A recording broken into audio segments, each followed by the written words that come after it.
मेरे पास अक्सर pregnant ladies आती हैं जिन्होंने अल्ट्रासाउंड कराया होता है और उस अल्ट्रासाउंड में उन्हें पता चलता है कि उनका बच्चा कमज़ोर है। मतलब कि जितना उसको बड़ा होना चाहिए भ्रूण को, वो उससे कमज़ोर है। तो ऐसे में वो लोग बहुत पैनिक करते हैं। ऑफ कोर्स पेरेंट्स बहुत एंग्शियस हो जाते हैं। तो ये वीडियो आप लोगों के लिए ही है कि अगर आपके अल्ट्रासाउंड में बच्चा कमज़ोर आता है तो घबराएं नहीं। इसको हम फीटल ग्रोथ रिस्ट्रिक्शन भी कहते हैं। मतलब कि जो बच्चा जितना उसकी ग्रोथ पोटेंशियल है, वो बच्चा उतना ग्रो नहीं कर रहा है। उसका जो एस्टिमेटेड फीटल वेट है या एब्डोमिनल सर्कमफ्रेंस है, जिसको कि हम पेट का धारा कहते हैं, वो लेस देन 10th परसेंटाइल है। पर समझने की बात यह है कि वो सारे बच्चे जिनका वज़न कम है, इसका मतलब ये नहीं कि उनकी ग्रोथ रिस्ट्रिक्शन है। अगर माँ ही दुबली पतली है, उसका वेट कम है, तो ऑब्वियसली ऐसे बच्चे का भी वेट कम होगा। तो मेन डिफरेंस क्या है फीटल ग्रोथ रिस्ट्रिक्शन में और स्मॉल फॉर जेस्टेशनल एज में? फीटल ग्रोथ रिस्ट्रिक्शन में कुछ ना कुछ प्रॉब्लम है या माँ में या बच्चे में कि वो अपना पूरा ग्रोथ पोटेंशियल ग्रो नहीं कर पा रहा है। जबकि जो small for gestational age healthy बच्चे भी हो सकते हैं, उनमें वो उनका ग्रोथ पोटेंशियल पूरा ग्रो कर रहे हैं, पर उनका वेट कम है। That means that there is no pathological reason for their low birth weight. तो जो मेन पैथोलॉजी है जिससे कि फीटल ग्रोथ रिस्ट्रिक्शन होती है, मेनली प्लेसेंटल डिसफंक्शन होती है। अब ये फीटल ग्रोथ रिस्ट्रिक्शन कितना कॉमन है? ये देखा गया है that almost 1 in every 10 pregnancies can have a fetus which is growth restricted। अब ये फीटल ग्रोथ रिस्ट्रिक्शन के कॉजेज़ क्या हैं, ये क्यों होता है? तो इसके कॉजेज़ को हम डिवाइड कर देते हैं। कुछ कारण माँ में हो सकते हैं, कुछ कारण ग्रोइंग बेबी में हो सकते हैं और कुछ कारण ऑलनार में हो सकते हैं। तो माँ में क्या कारण है जिससे कि बच्चे की ग्रोथ कम हो सकती है? सबसे इम्पॉर्टेंट कारण है ब्लड प्रेशर का ज़्यादा होना। अगर मदर का प्रेगनेंसी में ब्लड प्रेशर हाई है, जिसको कि हम प्री एक्लेम्सिया कहते हैं, या उसका ब्लड प्रेशर प्रेगनेंसी से पहले ही भी हाई था, जिसको कि हम क्रॉनिक हाइपरटेंशन कहते हैं, तो ऐसे में काफ़ी चांसेस हैं कि बच्चे की ग्रोथ जो है वो सही नहीं होगी। या फिर अगर मदर को लॉन्ग स्टैंडिंग डायबिटीज़ है या मदर अनीमिक है, उसकी मैल न्यूट्रिशन है, ठीक से खाना नहीं खा पा रही है, या अगर प्रीवियस हिस्ट्री है माँ को कि उसका जो पहला बच्चा था वो भी फीटल ग्रोथ रिस्ट्रिक्टेड था, तो चांसेस आर देयर कि ये वाला जो प्रेजेंट प्रेगनेंसी है वो भी फीटल ग्रोथ रिस्ट्रिक्शन उसमें भी हो सकता है। और अगर माँ सपोज़ स्मोक करती है या अल्कोहल लेती है या सब्सटेंस अब्यूज़ करती है, तो ऐसे में भी ग्रोथ रिस्ट्रिक्शन पाई गई है। अब बच्चे में, ग्रोइंग बेबी में क्या कॉजेज़ हो सकते हैं जिससे कि उसकी ग्रोथ रिस्ट्रिक्शन हो सकती है? तो अगर बेबी में कोई भी क्रोमोसोमल एब्नॉर्मेलिटी है, जैसे कि ट्राइसोमी 13, 18 या डाउन सिंड्रोम, या बच्चे में कोई कंजेनिटल मैलफॉर्मेशन है, या बच्चे में कंजेनिटल इन्फेक्शन हो गया है जैसे कि टॉक्सोप्लाज्मोसिस या CMV, तो ऐसे में ये बच्चों की जो ग्रोथ है वो कम हो जाती है। अब प्लेसेंटा या ऑलनार में क्या कॉजेज़ हो सकते हैं? अगर मेन जो फीटल ग्रोथ रिस्ट्रिक्शन का कॉज है वो प्लेसेंटल डिसफंक्शन ही है। अगर प्लेसेंटा ही बेबी की ग्रोथ के लिए ठीक से खून या ऑक्सीजन नहीं ट्रांसफ़र कर पा रही है, तो ऑब्वियसली बच्चे की जो ग्रोथ है वो इफ़ेक्ट होगी।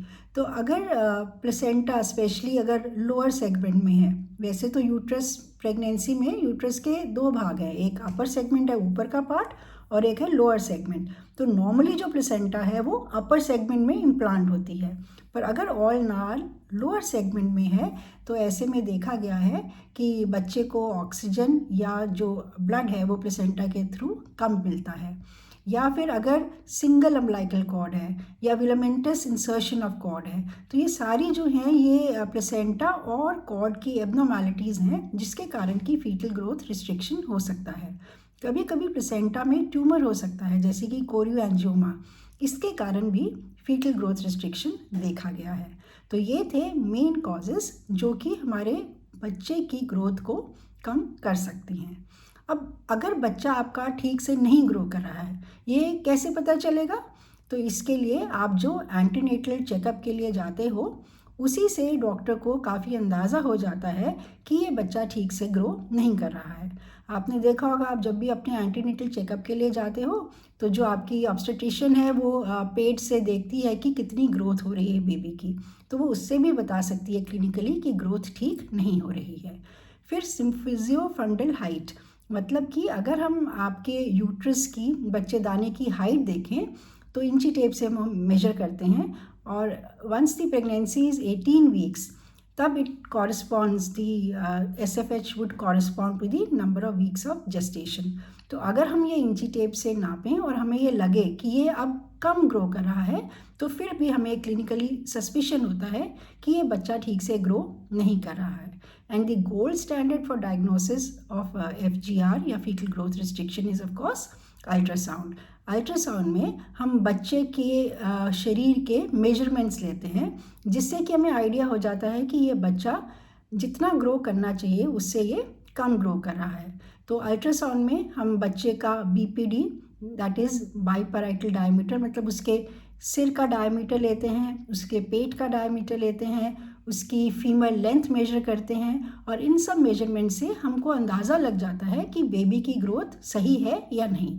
इन्हीं सब मेजरमेंट से हम एस्टिमेटेड फीटल वेट भी निकालते हैं कि बच्चे का वज़न अभी कितना है। तो उससे भी हमें मालूम चल जाता है कि ये बच्चे को जितना ग्रो करना चाहिए, इस टाइम जितना बच्चे का वज़न होना चाहिए उतना बच्चे का वज़न है या ये उससे कम है। उसके बाद होता है डॉपलर स्टडीज़, जो कि अल्ट्रासाउंड में ही देखी जाती हैं। अब डॉपलर स्टडीज़ में हम ब्लड वेसल्स को स्टडी करते हैं। अब प्लेसेंटा की ब्लड वेसल्स बहुत ज़रूरी है, क्योंकि इन्हीं ब्लड की या इन्हीं ब्लड वेसल्स या नाड़ियों से ही बच्चे को माँ से खून और ऑक्सीजन जा रहा है। तो हम मेजर करते हैं कि बच्चे को प्लेसेंटा से कितना खून जा रहा है। तो उसके लिए हम अम्बिलिकल आर्टरी में खून की मात्रा मेजर करते हैं। हम MCA मिडिल सेरिब्रल आर्टरी, जो कि बच्चे की ब्रेन में एक आर्टरी है, उसको भी मेजर करते हैं। तो इन मेजरमेंट से हमें आइडिया हो जाता है कि बच्चे को ठीक से खून जा रहा है, ऑक्सीजन जा रहा है या नहीं जा रहा, और इसी से हम आइडिया लगा लेते हैं कि बच्चा क्या अब यूट्रस में सेफ़ है, कि बच्चा को इतनी कम ऑक्सीजन मिल रही है कि अब हमें डिलीवरी करनी ज़रूरी है। तो अगर जब हमने डायग्नोज कर लिया कि बच्चे में फीटल ग्रोथ रिस्ट्रिक्शन हो रही है, तो नेक्स्ट स्टेप हमारा क्या होगा? क्या हमें बच्चा एकदम से डिलीवर कराना पड़ेगा क्या हम वेट कर सकते हैं? अब मैनेजमेंट भी हमारी डिपेंड करती है कि प्रेगनेंसी कितनी है, मतलब प्रेगनेंसी 6 महीने है, 7 महीने है, 8 महीने है, या टर्म मतलब 9 महीने के आसपास है। तो एक हम देखते हैं कि प्रेगनेंसी का पीरियड कितना है, दूसरा हम देखते हैं कि फीटल ग्रोथ रिस्ट्रिक्शन कितनी है, और ये हमें पता चलता है हमारी डॉपलर स्टडी से। तो इन दोनों को ध्यान में रखते हुए हम डिसाइड करते हैं कि क्या डिलीवरी करना अभी ज़रूरी है कि हम वेट कर सकते हैं। अगर ऑब्वियसली अगर आपका 9वां महीना ही चल रहा है तो हम आपको सेफली डिलीवर कर सकते हैं, पर अगर फीटल ग्रोथ रिस्ट्रिक्शन 7वें या 8वें महीने में पिकअप होती है तो उसमें हम डिलीवर तो कराएंगे नहीं इतनी जल्दी, तो हम डॉपलर स्टडीज़ करते हैं। और जब तक आपकी डॉपलर स्टडी सही रहती है तो हमें पता है कि बच्चा अंदर सेफ़ है।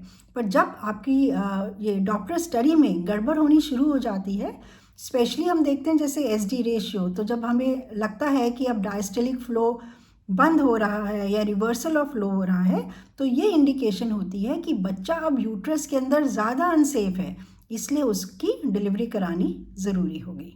तो ये इन शॉर्ट है फीटल ग्रोथ रिस्ट्रिक्शन। तो नेक्स्ट टाइम अगर आपके अल्ट्रासाउंड में फीटल ग्रोथ रिस्ट्रिक्शन आता है तो घबराइए नहीं। इसका मतलब ये है कि अब आपको ज़्यादा केयरफुल रहना है। आपको एंटीनेटल चेकअप अपना रेगुलरली करवाना है। हर 2 से 3 हफ्ते में आपका अल्ट्रासाउंड होगा जिसमें कि डॉपलर स्टडीज़ की जाएंगी, and accordingly whenever required आपकी गायनेकोलॉजिस्ट आपको बताएगी कि अब हमें डिलीवरी करनी ज़रूरी है। So be aware and be safe.